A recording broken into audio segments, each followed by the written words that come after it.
So, while everyone's out fishing, doing their favorite thing, I'm gonna do mine, that's cook. So I thought I would get a head start on tonight's supper, and we're gonna do roasted potatoes in the oven. If you remember, I did potato pouches in foil packs for camping. It's the same concept, but done in the oven, and these will bake with the Krebenette. So here's your ingredients.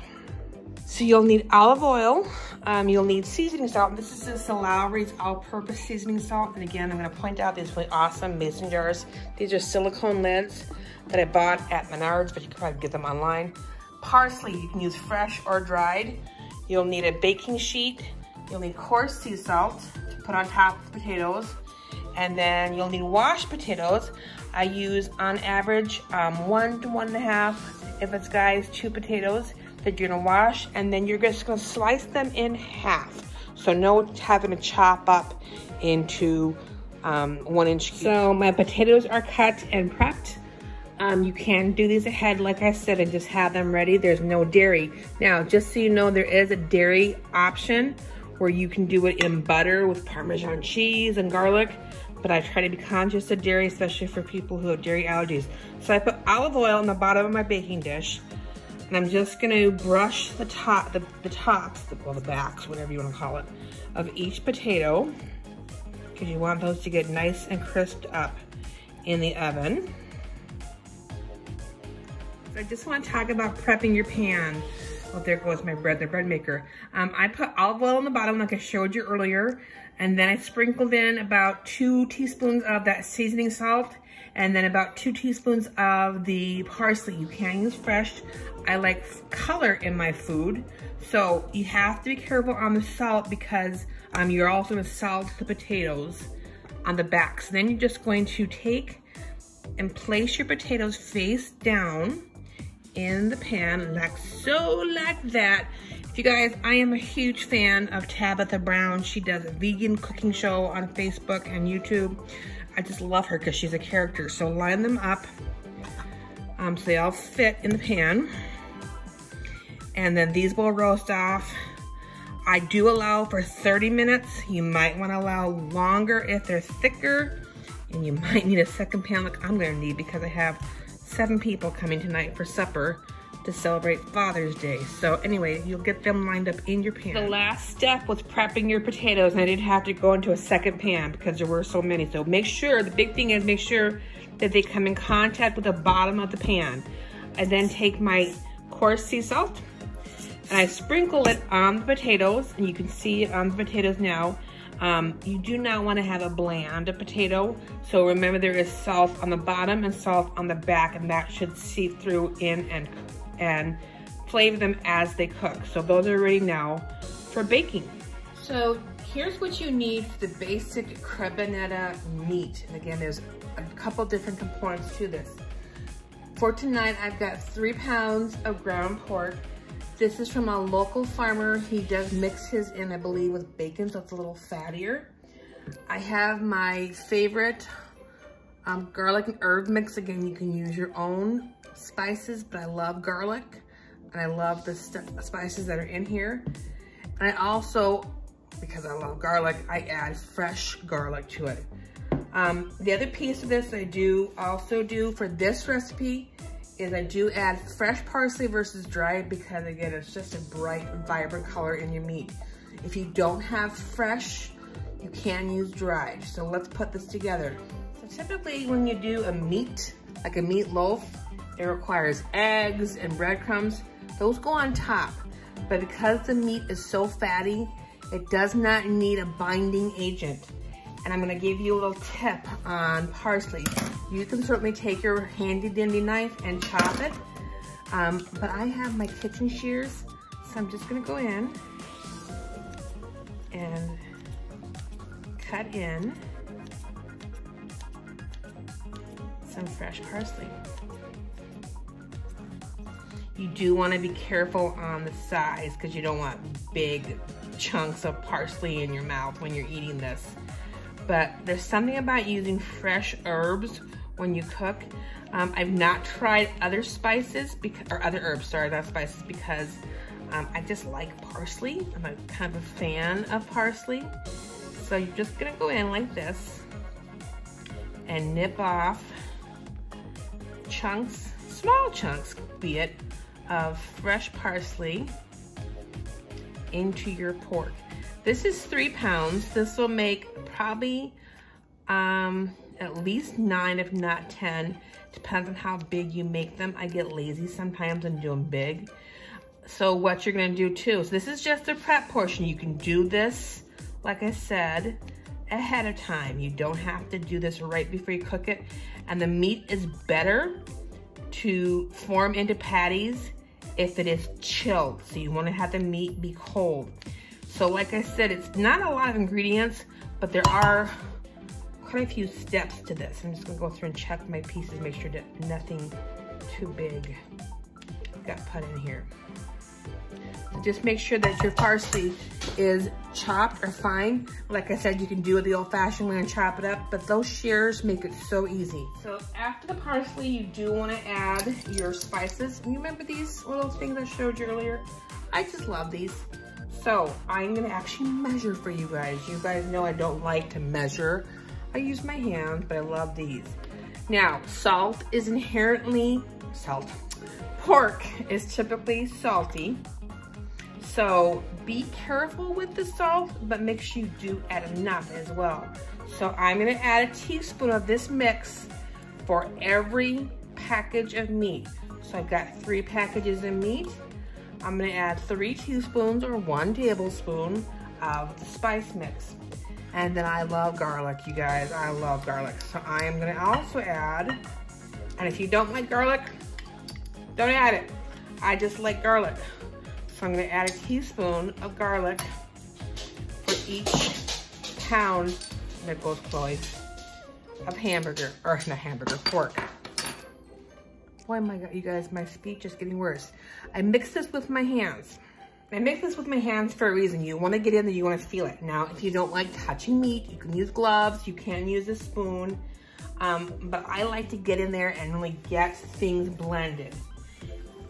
You should be able to smell your spices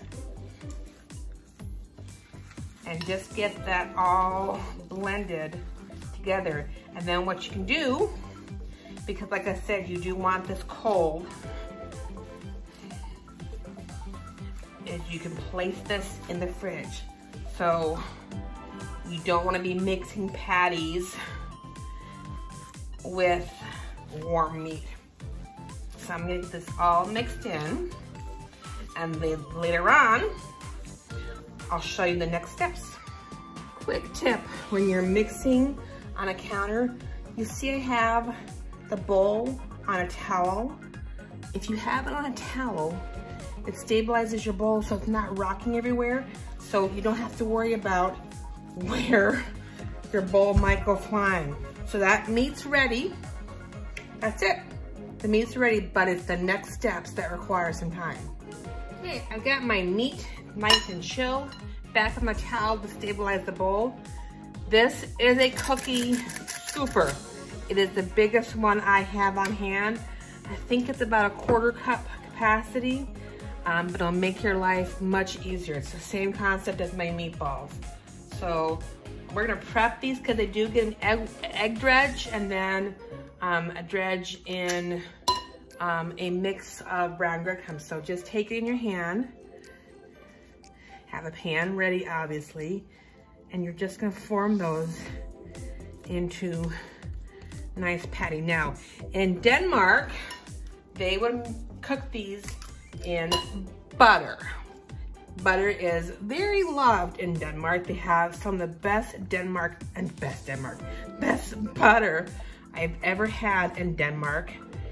But we're gonna cook with dairy-free butter because that way Sarah can enjoy supper. So just scoop it, because that way they're about the same size. Form it, pat it down. Again, do these ahead of time. This is mixed with bacon from my local farmer, so it's got a lot of fat in it, which means also flavor. And just form those into patties. So there's your patties all set to go. I'm gonna get my breadcrumb mixture ready next for the dredging, but I won't cook them yet because I don't need to. But you can do this the day before, you can do it early in the day. Just pop them in the fridge. You don't want your pork to get warm. And the reason it's important to do this while the meat's cold is as you mix it with your hands, it begins to melt and you want to have a nice firm patty before you cook it. So I'm back and we're talking about this wonderful Danish meal we're having tonight. Now the carrots might not be Danish, but they're favorites. I think I've uploaded a video before on the carrots, but just in case I haven't, I'm gonna show you now. This is done in the Instant Pot. This is about an 8-minute cooking process, but don't stress over big meals. Prep ahead and make your life easier. So I have 2 pounds of carrots, skin on, washed. You're gonna just cut the ends off. And I like to cut them at an angle because to me, you eat with your eyes first. I love the look, oops, there goes a little carrot on the loose, diagonal carrots. So throw out that end, throw your carrots in the pot. And Sarah loves these. Keith is not a fan of carrots, so he won't eat these. Traditionally with Krebenette, it's mashed potatoes, it's a brown gravy, which I think I will try and make for you guys if I have time before they get home from fishing. Peas, and sometimes they'll do like a red cabbage with it.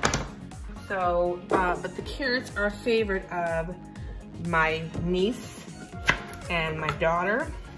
So we're just gonna cut these, like I said, in a diagonal.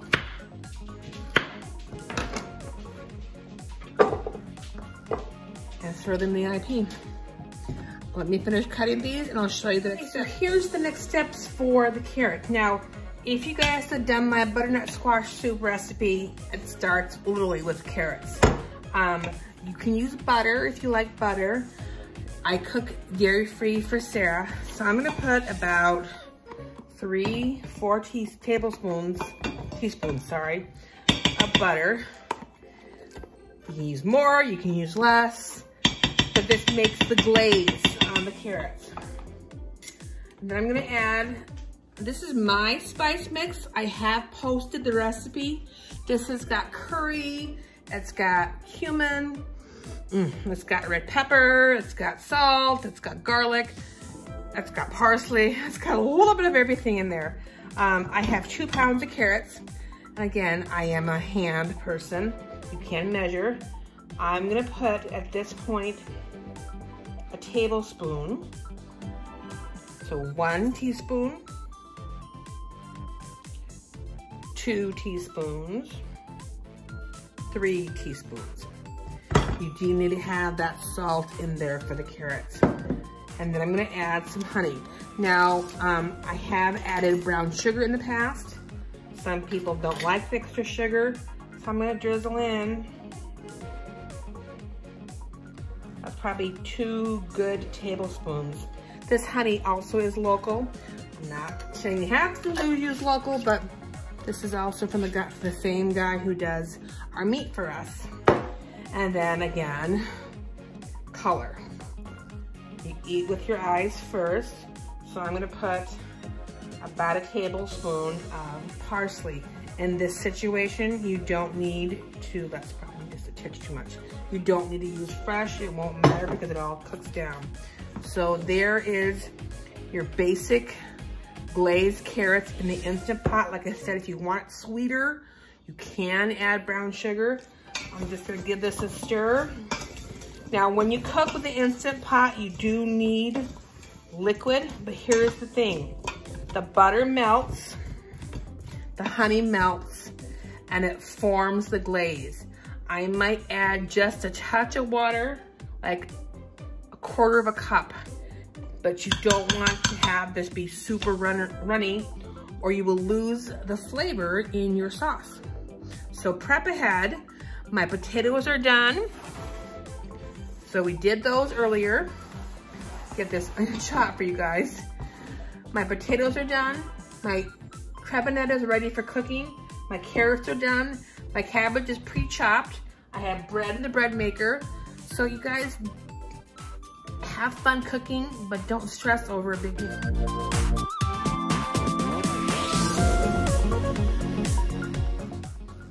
So we are ready now to get these cooking. I have 3 eggs that I just mixed up, and they're just lovely bright eggs. These are farm fresh eggs. Again, the same guy that we get our meat and our honey from, but you can just see the color. I love how bright the yolks are. Okay, so our patties have been chilled. This is a breadcrumb mixture, and then my garlic herb mix that I told you guys about that I use in most of my recipes. So this is a kind of sticky process, and this is where it's not fun. So take one of your Krebenette, and if you don't like using your fingers, use tongs, it works. So dip your egg, or dip your Krebenette in the egg, and then coat it really well in the seasoned breadcrumbs. Now, a couple of things you could do for variety, as I have a platter ready to put these on, is you could actually puree fried onions, the French fried onions that you put on like a green bean casserole. But again, you don't have to, breadcrumbs works. So just go through the process of dipping them. I have a quarter of a stick of melted vegan butter. Again, you can use regular, in my cast iron pan. So that's all set to go. So I'm gonna just keep getting these coated, and then we'll be back in just a second to show you how to fry these up. These do also go in the oven to bake for just a bit. So here's the start of the Krebenette cooking. Cast iron pan, half a stick of vegan butter. You can use regular. Those will get golden brown on each side. We'll pop them in the oven, and we'll finish them off. Potatoes in the oven, the bread's done, the carrots are ready, supper's on its way. The color you want, a nice golden brown, and then those when you pop in the oven, just flip them once, then throw it in the hot oven. The oven is set at 400. There's the Krebenette, nice and golden brown on each side. I do a little garnish with some fresh parsley. So super easy recipe, but several steps to it. I hope you enjoy it. Jenna is finishing up the cabbage, and let me just show you. Homemade bread, Krebenette, roasted potatoes, seasoned carrots, green beans. We are going to eat well tonight. Okay, so I'm gonna braise the cabbage. This is the vegan butter that's melted down. It's about 2 teaspoons of garlic, and you want to have that nice porky flavor in there. Some people will add bacon. Just heat that up, and I have probably 4 cups of cabbage. Let me just show you guys. I did the pre-cut coleslaw. Make life easier for yourself when you can. This is not any more expensive than the whole stuff. And then you're just gonna cook that down. You do want to check it for salt and pepper, but remember that was seasoned butter. And in a few minutes, we're gonna have braised cabbage. And here's the carrots, you guys. You can tell there's a nice rich sauce on there with the honey and the vegan butter and the spices, and the smell from this is just amazing. So seasoned carrots in no time. There's our bread right out of the bread maker. So there's the potato roasted, and I cut a Krebenette in half so you can see the inside. But that's how those 2 come together. And this is what Auntie prepared for supper. So there you have it. Not quite what I had hoped to do, but I'm beat. That's a lot of cooking. We enjoyed a really good meal. We had a wonderful Father's Day. So a recap on the menu, it was Krebenette. I did not make the gravy because I did not do mashed. We did roasted potatoes in the oven. We did seasoned carrots. I did braised cabbage and green beans. And then we had homemade bread, and we had quite the meal. So again, everyone, happy cooking. If you enjoy this video and you're watching on YouTube, please hit like and to save it and subscribe to the channel. And again, let me know if you have any requests This was a longer video, but it is an entire meal. So let me know again if you have any questions. Have a good night, everyone.